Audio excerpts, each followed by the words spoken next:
ratsy hoe la tokona sotovavy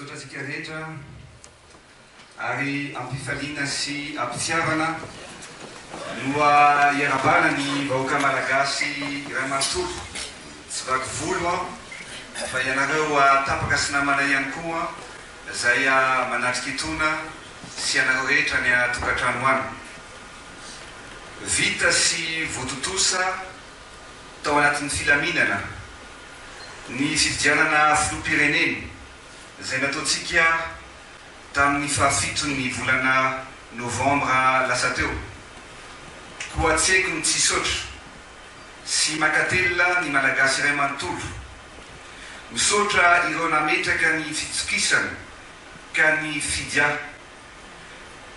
isorako ireo rehetra zay nanefa ny adidiny na ny fidiny candidat hafa azy satria masina loatra izany mifidy izany ary masina loatra ihany koa ny safidy ny malagasy ka tsy azo ahodikodina ihany koa noho izany dia efa mobery isika tamin'ny fahendreny naseho an'ny vahoaka malagasy tamin'ny fizotra ny fividianana zay nisy sy niseho tamin'ny fahafitony volana novembre saingy semandrahona izany noho ny tsy fahabiny matianina ireo olona zay nikirakira izany voka-pividianana izany na koa ny finiavana ny anivily ny safidiny malagasy 30 andro lasa zay no naneo hevitra ny safidy isika malagasy efa nisy ny teny sy nanao fanambarana ireo candidat voalaza faharoa voalaza fahatelo ny tena kosa dia ny andry ampahendreny ny famoana ny voka-pividianana vonjimaika izay navoaka ny seny rehefa mivoaka zany tamin'ny asabotsy teo dia hoy aho hoe tonga zao ny fotoana ankehitriny iresahako amintsika vahoaka malagasy ny hevitro sy ny fahitako iny fividianana iny sy ny vokatra vonjimaika izay enitsika zay navoaka ny seny miasa andro manalo izay ary masamy laza ankehitriny fa ny candidat numéro 13 irery ihany no manana ny voka-pividianana 100% ato amin'ny QG anay ary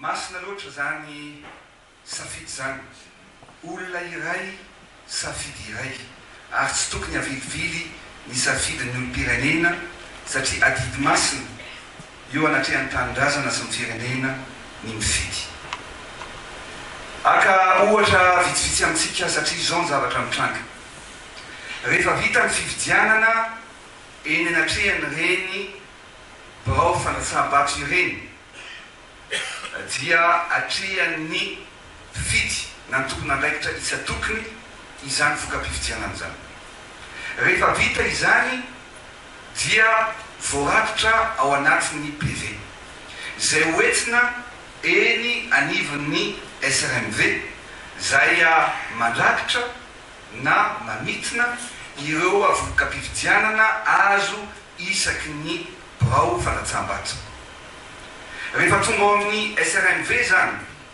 ny voka-pividianana dia traitena ao anatina logiciel na ny informatika ny voka-pividianana rehetrarehetra zay atambatra ary alefa eny anivon'ny seny tokony misy voka-pividianana zany mivoaka isaky ny district. Ny zavatra mitranga sy ny zavatra misy anefa dia toy izao. Rehefa ampidirina ao anatin'ny logiciel ny voka-pividianana azo teny anivon'ny braofa na tsambato isaky ny fokotany miakatra amin'ny commune hoentinao amin'ny district dia ampidirina dia misy ny teny vahiny hoe miditra ao zany igny a dia miditra hoe input na ampidirinao a ny valim-pividianana rehetrarehetra. Ny zavatra ampidirinao ao anatin'ny ordinateur tompoko le input zany dia tokony mivoaka araky ny tokony ho izy ary mitovy nisy amin'ny mpifidy, nisy amin'ny vatomaty, nisy amin'ny mpifidy farany aty amin'ny output na ny zavatra voka-pividianana mivoaka hoentina eny anivony seny. Marina sa tsy marina ho ianareo?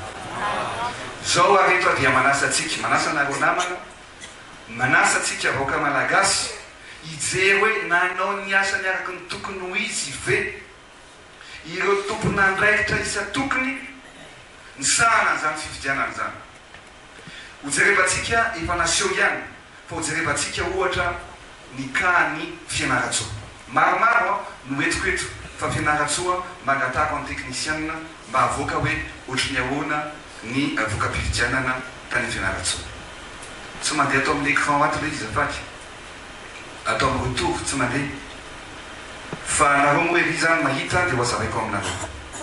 Voalaza rehefa vita ny fividianana dia ny tompona andraikitra atsika makeny anivon'ny SRMV mijery hoe aiza ny voka-pividianana zay navondrona teny anivon'ny bro-pividianana zay navondronareo natambatrareo na nycompilenareo amin'ny teny vahiny ato amin'ny seny. Misy mantsy hoe fiche de compilation des résultats dia mivoaka le fiche de compilation io.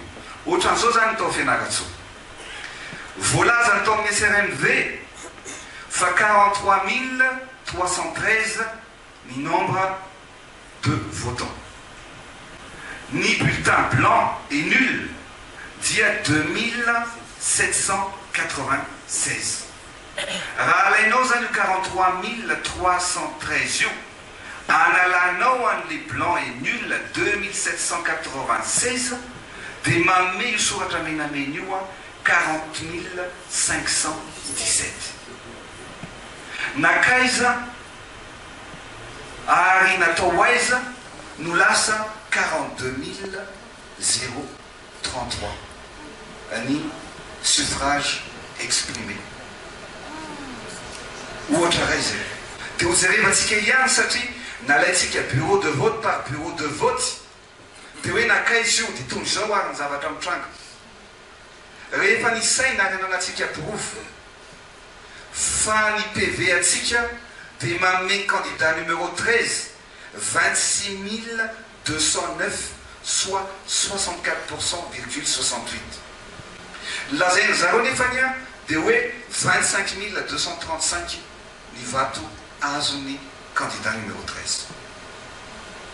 Au lieu de 64,68% zany dia lasa 60,03% ny vato azony candidat numéro 13. Io ambony numéro 13 io a dia ny candidat numéro 12. Ny PV aty amitsika voamarina dia 1361 ny vato azy ny candidat numéro 12 nefa dia voasoratra lasa 1820. Le vato nangalarina tato amin'ny bulletin numéro 13 les 974 dia hita alofa mena ny 459 any candidat numéro 12. Nakaiza ny ambiny dia mena an'ireo candidat rehetrarehetra. Io zao a misy any candidat numéro 11 zay nahazo teo ambony teo teo ambany teo a au lieu de 258 voix dia nataony 297. Dia eto indray a ny candidat hafa misy a ny candidat numéro 24 zay nahazo 78 voix dia nampitombona 230 voix dia lasa 308 ao anatin'ny PV daholo zany. Ny candidat numéro 26 60 voix dia nampitomboana 51 dia lasa 115 etsetra zany ny zavatra misy.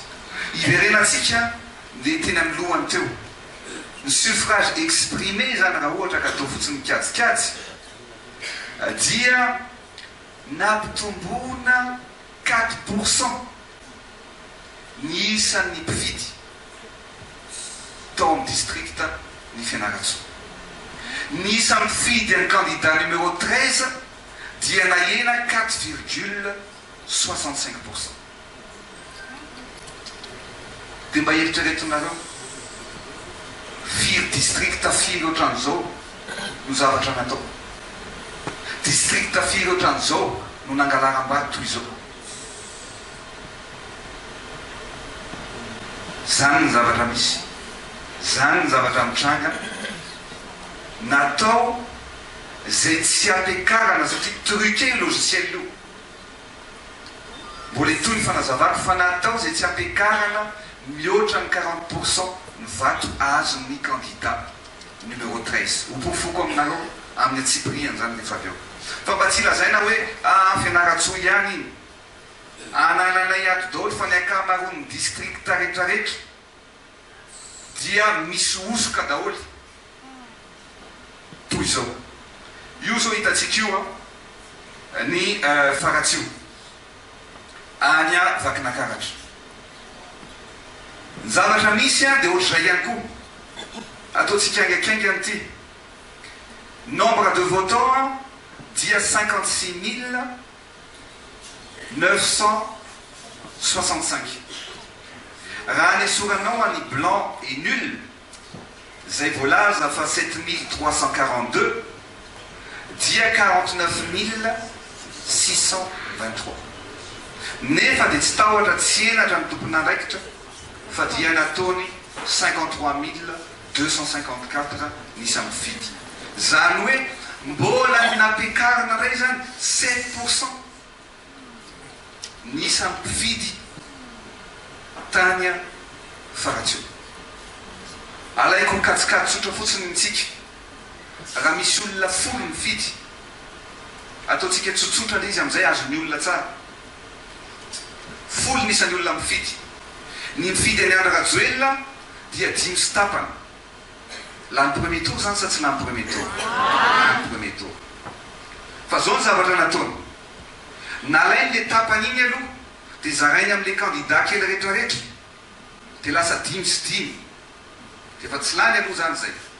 Fa mbola napiny indray nisy mpifidy ohatran'io zao 7%, fa laitsika hoe napiny roa zany le mpifidy dia lasa 7 ny vato miparitaka amin'olona rehetrarehetra dia 5 ny Andry Rajoelina. Dia niny nataontsika niza olona mifidy atsika tsy ho lany mihitsy sika premier tour rehefa izay ny zavatra sy mikajikajy nataony mpikirakira sy mimpamoaka ny voka-pifidianana. Mbola ankanankiray indray aty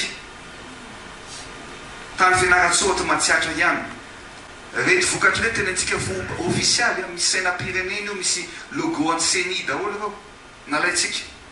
Tany Isandra voalaza ny mpifidy fa 26 883. Ny blanc et nul dia voalaza fa 3093. Rehefa ny esoranao zany ny nombre de votants 26 823, analanao ny blanc et nul 3093 dia manome 23 730. Mbola nampiakarina ray zany lasa niotra 1099 fa mbola nampiakarina 4,60% nisan'ny mpifidy.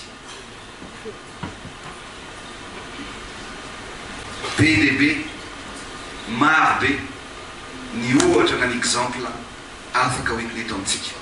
Fa raha fitiny dia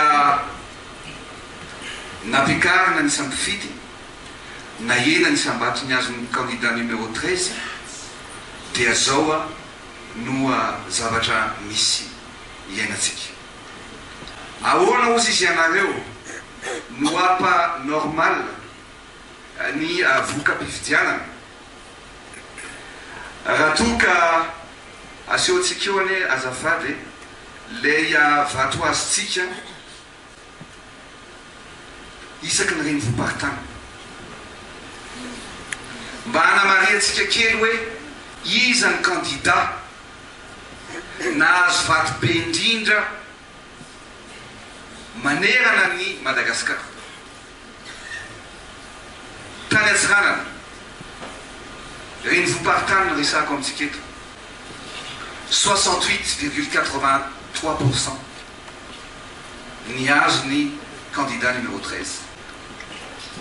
Tany Mahajanga 62,03%. Toamasina 62,10%. Teto Antananarivo azy, teto Antananarivo renivohitra, tsika ny voalohany candidat numéro 13 na resy ny candidat numéro 25 teto Antananarivo.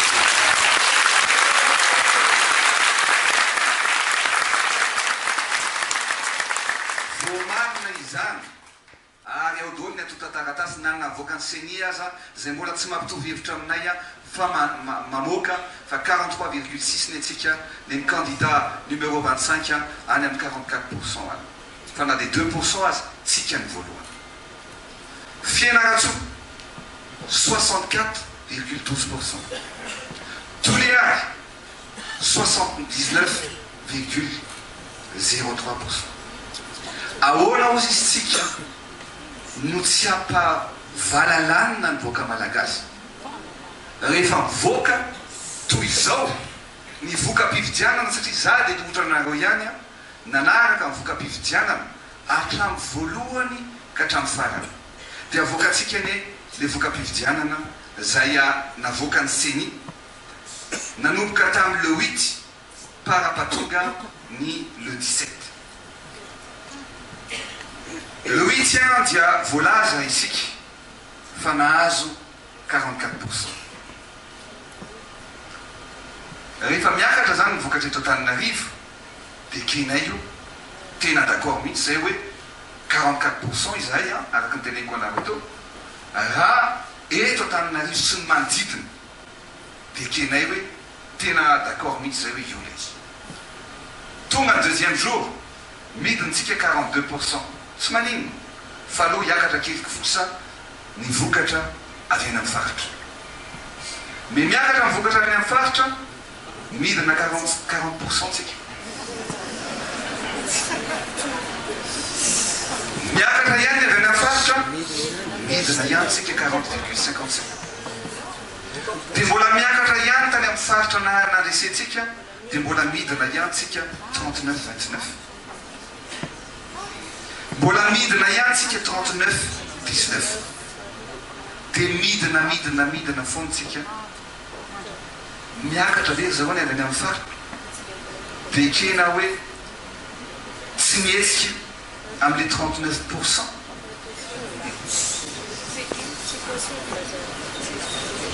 Isika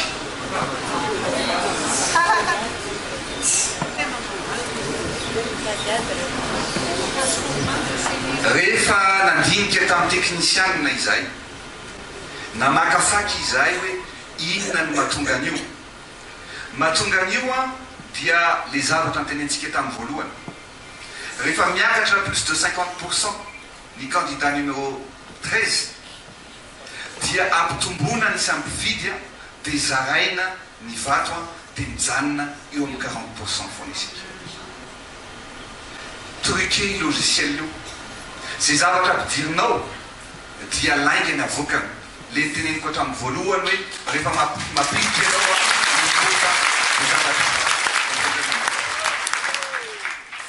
betsaka ny zavatra mametraka fanontaniana arajerevantsika dia tsy mihoatra ny 500,000 voix no ampidiriny zareo aty amin'ny faraparana 500,000 voix isan'andro mba ahafahana mibalancer amin'ny vato azo ny candidat numéro 13. Na ontsika injato na ontsika amberivo dia zay no zava-misy. tsy azo lalovina ny safidiny ny vahoaka malagasy, tsy azo lalovina ny fiainana.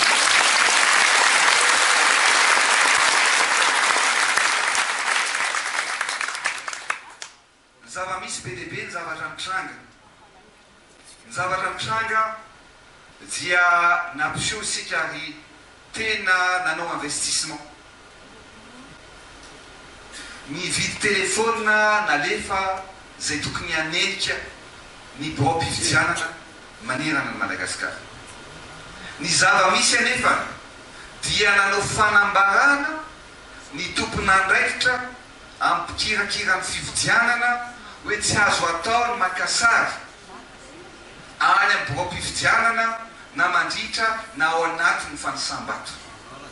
Be dehibe ny olona voasakana ary anananay porofo hoe makasary, maka film ao anatin'ny fotoana fanisambato fa tsy navela.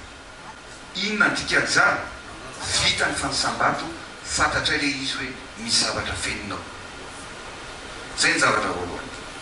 Rehefa namoaka ny valim-pividianana na dia vonjombaika azy ny seni tamin'ny asabotsy dia gaga ihany ny tenanay hoe mba candidat mba mitarika ny voka-pividianana zavatra ray aloha noa mampitovy hevitra aminay mampitovy hevitra ny tenako amin'ny voka-pividianana io ray ihany. Dia ino numéro 13 mitarika, numéro 13 ny lohany ary verezina vavy.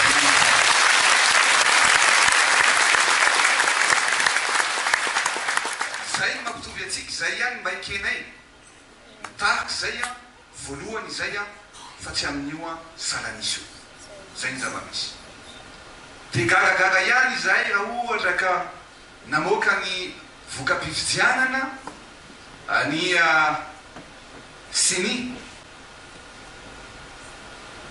dia eny amin'ny télé zay no mijery ny voka-pividianana mitovy ny vahoaka malagasy fa tsy nahazo fanasana sady tsy nasaina ka ohatrany hoe nitireniko masaka ohatra amin'ny voalobojaza ve ity voka-pividianana ity ka natao fatany dia natao zay namoana an'izany farak'izengana. Ny fomba fanao teto amintsika mba hajarevy kely tamin'ny taona 13 fa rehefa mamoaka voka-pividianana na io ao amin'ny seni na io any amin'ny HCC dia atsaina ny candidat rehetra nandray anjara tamin'izany. Fa dia gaga zay hoe ny amin'ny fahitalavitra araka ny teneniny zareo no mahita ny voka-pividianana. Mba tokony hisy fifanajana satria fiainam-pirenena no ataontsika ary zavatra sarobidy sy masina loatra izao safidiny malagasy izao. Ny vahoaka malagasy dia miandrandra sy manantena fividianana madio sy mangarahara sy misosika. Tsy mizotra ny fividianana ny olana, mizotra araka ny tokony ho izy ny fividianana, fa ny fikirakirana ny voka-pividianana no mametraka olana eto amin'ny tany sy ny firenena. Ary ny tena olana goavana dia io logiciel ampiasain'io. Noho izany dia za miteny efa zatra alitsika ary ninina atao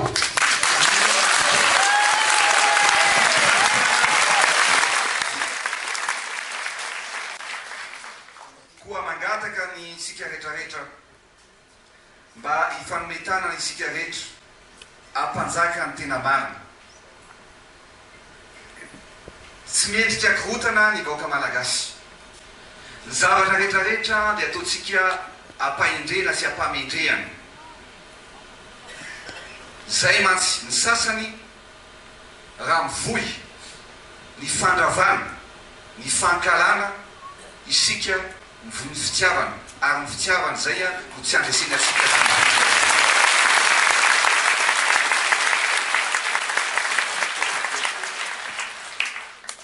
Noho izany dia nametraka ny fitiriny isika teny amin'ny HCC ny mamangataka mba anaovana audit faran'izay aingana ny logiciel ampiasain'ny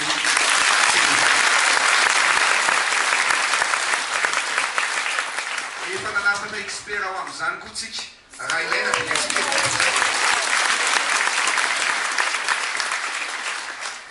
betsaka ny zavatra mitranga akoatran'ny alabatsy miteneniko anareo teo fa raha ohatra ka ny vatomaty zay vao marika ankehitriny fa dia ny vaton'ny numéro 13 avokoa no natao vatomaty dia nijerevanay ny salanisa sy ny atotanisa dia ny vatomaty tamin'ny 2013 samy bulletin unique ny nampiasainy samy malagasy maro ny efa nividy ny vatomaty tamin'ny 2013 dia 4,74%.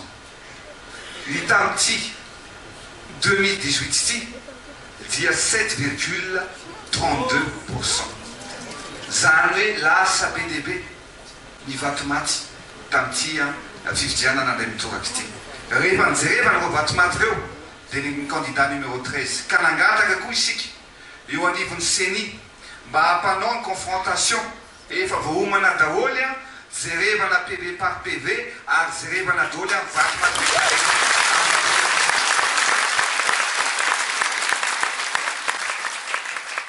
ary apetratsika eo ampelantanan'ny HCC zany tsika manara-dalàna apetratsika eo ampelantanan'ny HCC zay fitsarana avy momba ny lalam-panorenana ny mikasika ny andravina an'izao voka-pividianana tsy manjary araka ny tokony ho izao. Za manaja ny lalàna zay avoakan'ny HCC eo matokony faindrenako zareo dia ekeko ary vonona ny ady hatramin'ny farany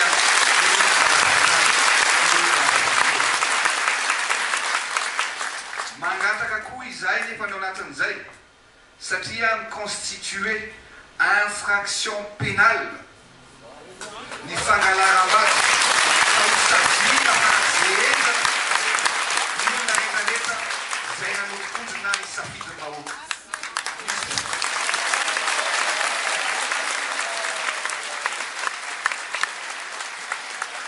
Misy fitoriana maro napetraka ihany, fitoriana maro miaraka amin'ny pirofo tena izy ka izao oka izay mikolikoly, oka izay mifanodikodronana ny safidy-bahoaka, aoka mba ho saziana ireo zay mbola mihevitra ny lalao amin'ny fiainany malagasy.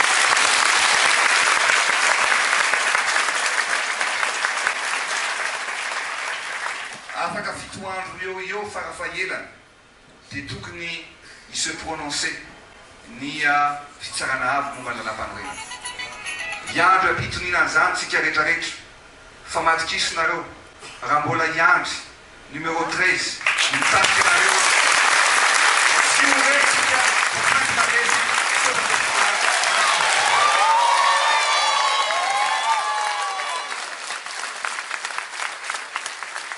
rehefa misafidy maresika tsy maintsy resy reo aptika tsy maintsy maresy